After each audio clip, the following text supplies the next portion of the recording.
Mientras Javier Milei en un mes de gobierno alcanza un superávit primario y financiero por primera vez en más de 10 años, el presidente de Brasil, Lula da Silva, el izquierdista Lula da Silva, está quebrando Brasil y en un año se consumió todo el superávit de Bolsonaro y ahora registra un déficit del 7.5% del PBI. Todos los datos que les voy a comentar les va a sorprender demasiado. Bueno, como les comentaba, el gobierno socialista de Lula da Silva está desequilibrando las arcas del Estado federal en su primer año de gestión, como bueno, mucha de esta gente que no sabe manejar los erarios públicos termina gastando más de lo que ingresa cuando es algo completamente insostenible y cualquier persona racional debe saber, incluso para sus finanzas personales, que no puede gastar más de lo que ingresa. Pues este tipo, no sé, se salta todas esas lógicas y ya empezó con un déficit fiscal, ¿no? Y así es como el déficit financiero del gobierno brasileño ya alcanzó un 7.49% del PBI, cerrando el diciembre del año pasado, ¿no? Sin contabilizar todavía estados locales y municipalidades, etcétera, etcétera.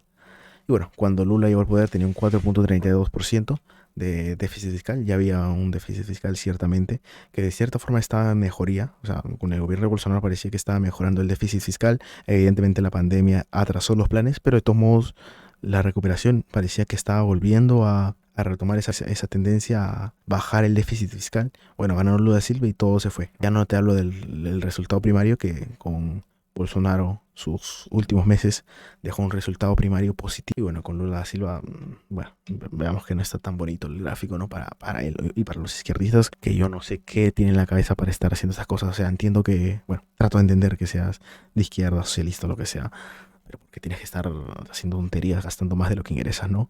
Y lo peor de esto es que evidentemente el presidente se dio cuenta y trata de darle una solución entre comillas razonable. ¿Y cuál es su solución? Gastas más de lo que ingresas, ¿qué puedes hacer? Dejar de hacer gastos innecesarios, bajar la burocracia, buscar formas de darle más eficiencia a tus gastos. No, algo más inteligente, entre comillas, y con muchas comillas, por cierto. Propone cerrar al menos una parte de los déficits incurridos en 2023 mediante una amplia reforma impositiva. Unos cambios en los impuestos, unos pequeños cambios, ¿no? Evidentemente no es para bajarlos, que entre otras disposiciones contempla aplicar la tasa de impuesto al valor agregado, el IGB en Perú o el IVA, básicamente el porcentaje que le compran las ventas, más alta del planeta. Brasil comenzaría a aplicar un gravamen de entre el 25% y el 27% a partir de la unificación de una serie de impuestos internos.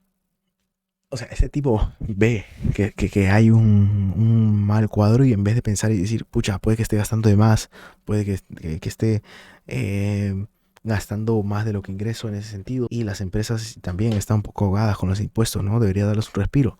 Lo que es ese tipo en vez de eso es, voy a apretar más a los empresarios, voy a molestarlos más, no solo a los empresarios, a cualquier eh, persona en común, porque esto no solo afecta a la gente con dinero, esto afecta a todo el mundo, hasta el niño que va a comprar a una tienda un tarro de leche, hasta el multimillonario más millonario que te puedes imaginar.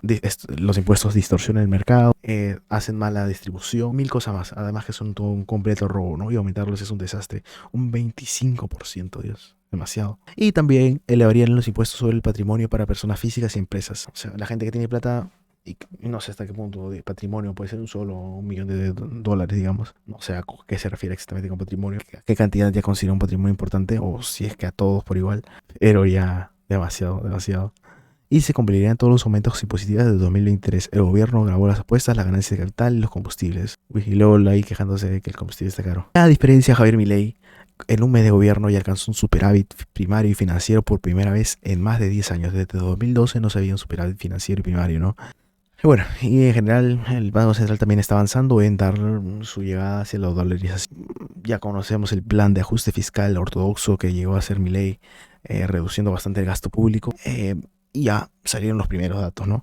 El ministro de Economía, Luz Caputo, anunció que el sector público nacional registró un superávit primario de 2010, 746 millones de pesos en enero, con lo que los gastos corrientes fueron inferiores a los recursos que genuinamente recaudó el Estado. O sea, hizo algo inteligente, ¿no? Gastó menos de lo que ingresó o ingresó más de lo que gastó. Por fin algo bien dentro de Argentina en general, ¿no? Una buena noticia, un buen dato para Argentina. Es el primer superávit primario que se registra para un mes de enero desde 2011. Bueno, bastante, ¿eh? Básicamente eso es lo que pasa, ¿no? Bueno, eso es el resumen de Caputo. El enero del sector público nacional registró un superávit financiero. Entonces, por lo menos interesante hacer una comparación. Me salieron los dos artículos. Hacer un paralelismo entre Milei y Lula da Silva nunca está de más, ¿eh? Nunca está de más para ver cómo la izquierda y, entre comillas, la derecha manejan un país. En fin, como ejemplificación. No se olviden que tenemos videos analizando y comentando noticias y reaccionando a temas en general por acá, así que no se olviden pasarse por ahí.